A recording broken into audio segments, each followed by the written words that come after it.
Well, welcome back. We're talking to Anthony Freda, illustrator, who's done work for major mainstream organizations. We've talked to him about his political perspectives. Now we're going to talk to him about his technique and how he focused his art and his message. We've talked some about politics. Let's talk about your work, your artwork. How did you get into this? How did you come up with this style that you've got? Well, I was, very traditional kind of mainstream illustrator and artist. I mean, I always had a kind of political slant in my work just by nature and by things that were I was curious in, but I really didn't get focused until I got this assignment from the Village Voice to do called Fakes on a Plane was the name of the story, and it was about this nascent 9/11 conspiracy movement, and they talked about Alex. So for part of the research I did for this this piece was I listened to Alex for the first time. I put him on, and it was, what is this guy talking about, And I went in completely thinking, these guys are nuts, man. Inside job, false flag. What are you talking about? These were foreign phrases to me. And I'll never forget, I stayed up all night to get this assignment done, and I listened to him all night long. And he was playing clips. There was, at that time, there was a CNN, I'm not CNN, there was a C-SPAN that actually in a symposium about 9/11 truth, which is hard to believe now, but you remember that? They actually did that. So you kind of got woken up by the New York Times. I got woken up by it. Forcing you to listen to Alex. That's funny. It was, I went in there thinking, like, your job is to make fun of these guys, and I listened to them, and I went, wait a minute.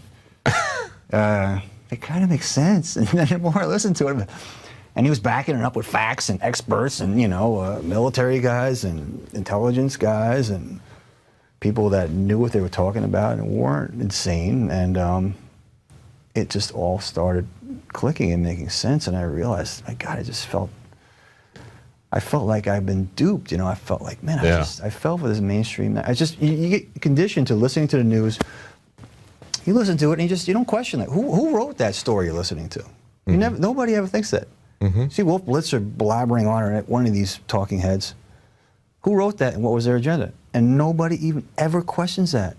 See, that's one of the main things about journalism, isn't it? You're told that they're objective, they don't have an agenda.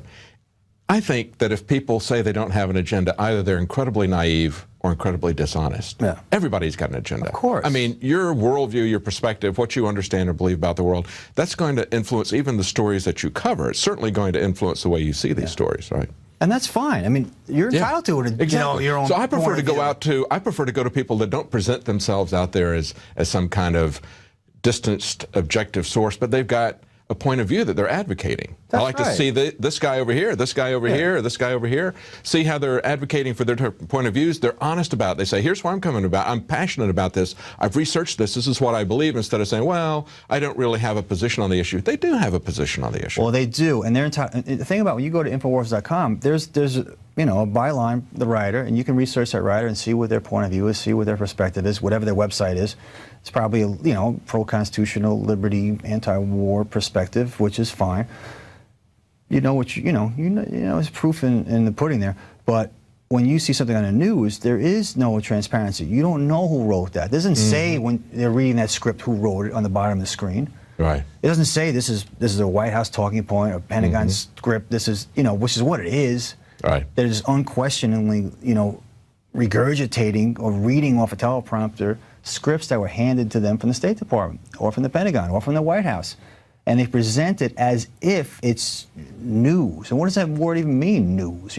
They've destroyed that whole word. It's not. The media's job is to question that propaganda. Yes. Not regurgitate it. Yes. So but if somebody goes to a press conference and really questions the president, they are vilified and ostracized by their fellow. Exactly. It's all about keeping access. So it's a self-censoring thing. Yeah. Because they don't want their colleagues to come after them. They don't want to be excluded from the press pool. Yeah. The system is designed. So what happened when you did this story for the New York Times? When they wanted you to do basically a hit piece illustration on the 9/11 truther movement, and you look at it and you came up with something. How did that assignment go? I did this illustration. It was for the Village Voice. I'm sorry, but it was I kind of put the puzzle pieces together, in a blackboard kind of form where people are, tying all the ends together, and I just kind of which I want to do with my art, instead of being too didactic or too strident, which I think pushes people away. Just put it out there and let people decide for themselves, you know? I'm just an artist. I don't have all the answers. I don't claim to have all the answers or to understand everything, but at the heart of what I do is asking questions and letting people decide for themselves, creating an image that makes people think rather than makes people hate, which is so much of propaganda, state-sponsored propaganda is about, you know, if it's coming from MSNBC or Fox, it's about hating the other party. If it's coming from the government, it's about hating the new enemy. We have to, as Assad, we have to murder him. And the Auslander, Yeah, it's all xenophobia. It's all fear-based. The whole $1 trillion, you know, war machine and, you know, security state are both fear-based. And I'm trying. And tribal. Tribalism is tearing this country apart. Partisanship is just tribalism. People hate. They hate people who are Democrats or Republicans. I mean, people in their own family that they love, they hate. It's crazy. I see. Everybody sees it. We see it. I see that happening all the way going back to the government schools and the sports programs. Right? It's like every week you've got a new enemy that you have to hate because they're the other. Right? It's almost like Brave New World. I'm sorry, 1984, where you know it's 5 minutes this organization now. It's exactly 5 minutes of hate. It's called a pep rally, and then it's like next week it's a different organization that you hate. Well, this is a basic, very ingrained human instinct, is this us or them mentality. And it's been exploited and manipulated by people who are very smart, people at the top, and to, you know, further their agenda, whatever it is. They've done it since since there was cavemen. I'm sure there was a cave guy saying, we got to hate these other guys and, you know, go take all their stuff, you know. So let's talk about the censorship that you get hit with, because obviously you're doing work for these major organizations like the New Yorker, Rolling Stone, Esquire, Business Week. What kind of things do you run into? Do they? You're trying not to be too directly advocating of a particular cause, but you probably still run into issues. Well, you know, people see my work. Most of the people that are in a position to hire illustrators are of a, you know, Democratic bent, let's say. So I do a lot of work that's critical of Obama, and it kind of ostracizes me. If I did paintings of Obama, you know, as Superman, I will be lionized by them. But I'm not gonna do that. You know, I try to be objective, and I try to call it like I see it. And like that, you know, that Hope poster that Shepard Fairey did, where he turned Obama into a hero, almost a godlike figure. That's a classic propaganda move. Yes. And this guy's supposed to be an outsider artist, and he's working for the establishment to promote this. It was really, and to me, it was disgusting. I want to be, and I like his work, but I think that was just a real misstep for an artist to take. You know, he was feeding into this whole propaganda machine where either you create a hero or a villain. Yes. And I want to turn that, you know, on its head, like I say, and make something that makes fun of that and make it ironic. But the other thing is, millions of people have taken that Hope image and did a parody of it. Right. So it's, you know, everybody's done it. Anybody who has Photoshop in a computer is like, nope, and dope, and whatever. They turn it into whatever they want to turn it into. Or I've seen them take their own heroes, like Reagan, and turn it into another propaganda piece like that. They flip it that way. It's either a hero or a villain, and it's. And I want to try to do something different. I want to try to like point out, you know, that don't fall into those traps. Like, everything is not either a hero or a villain. You know? Well, you're looking at the issues behind it. You're not just looking at the man. That's one of the things that scared a lot of people who were not supporters of Obama, was what they perceived to be a cult of personality that was being cultivated around Obama from the very first time he ran. That was very troubling. He's like, who is this guy? Where did he come from? And everybody's just, you know, pinning, he's kind of this vague figure, and they're pinning their aspirations on him. And we've even seen a lot of his supporters who haven't necessarily distanced themselves from him coming back and saying, you know, well, I thought that he stood for this, because that they were projecting onto him. They were projecting their values and their hopes on him. Absolutely, they were projecting. He was the man in the you know, the shining armor that was going to come down and save them. And I think what I'm trying to say by pointing out his hypocrisy and failed promises and how he hasn't delivered on, I mean, he's probably pretty much 180 degrees of everything he promised to be. Believe me, I wish he was. I wish he was going to restore the Bill of Rights and, you know, be a man of peace and shut Gitmo and stop torture and stop warrantless wiretapping and stop illegal spying on us, and, you know, instead of stepping things up, instead of bragging about how many people he kills with drones. He didn't just, you know, continue these policies. He expanded them, and he tripled the funding for the TSA. And I mean, Or the indefinite detention. I mean, there have been some people on the left, like John Cusack comes to mind immediately, or Oliver Stone, talking about that. Dennis Kucinich is, you know, Dennis Kucinich. He's a Democrat you can respect because he's been consistent, and he points out when, you know, people are afoul of our constitutional principles and they're warmongers. He says, "What are you doing?" You know, but he's like a lone guy. He should be the mainstream, but he's not.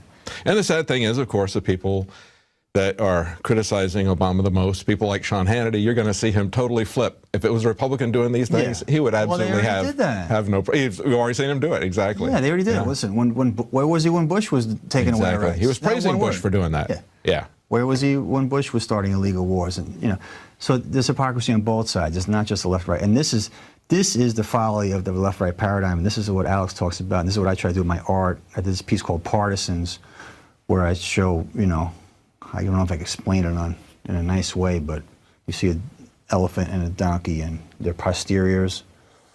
And I can't say it. It's one animal. Yeah, but anyway, it's you know, just using imagery as a propaganda for peace and freedom is really what I'm all about. That's a really powerful thing. Well, you do it better than anybody I know of. Thank you, Anthony. Appreciate it. Thanks for talking to us. My pleasure. Thank you.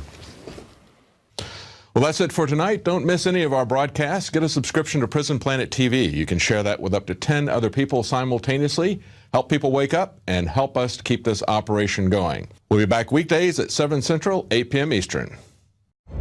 Stay tuned after the news for more special reports. Now you can watch The Alex Jones Show live as it happens at Infowars.com/show. You'll find links to all of our content there and a free 15-day trial for Prison Planet TV. More than 60 movies and documentaries all in one place at Infowars.com/show.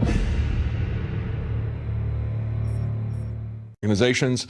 We've talked to him about his political perspectives. Now we're going to talk to him about his technique and how he focused his art and his message. We've talked some about politics. Let's talk about your work, your artwork.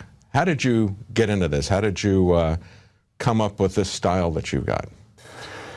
Well, I was, you know, very traditional kind of mainstream illustrator conspiracy movement, and they talked about Alex.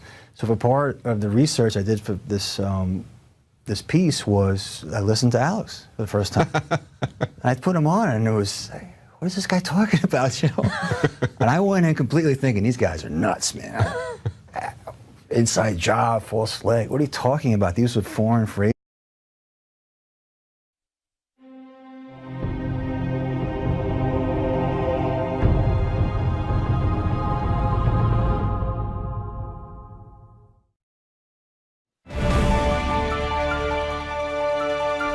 Well, welcome back. We're talking to Anthony Freda, illustrator, who's done work for major mainstream organizations. And artist. I mean, I always had a kind of political slant in my work just by nature and by things that were I was curious in, but I really didn't get focused until I got this assignment from the Village Voice to do called Fakes on a Plane was the name of the story, and it was about this nascent 9/11 crisis to me, and I'll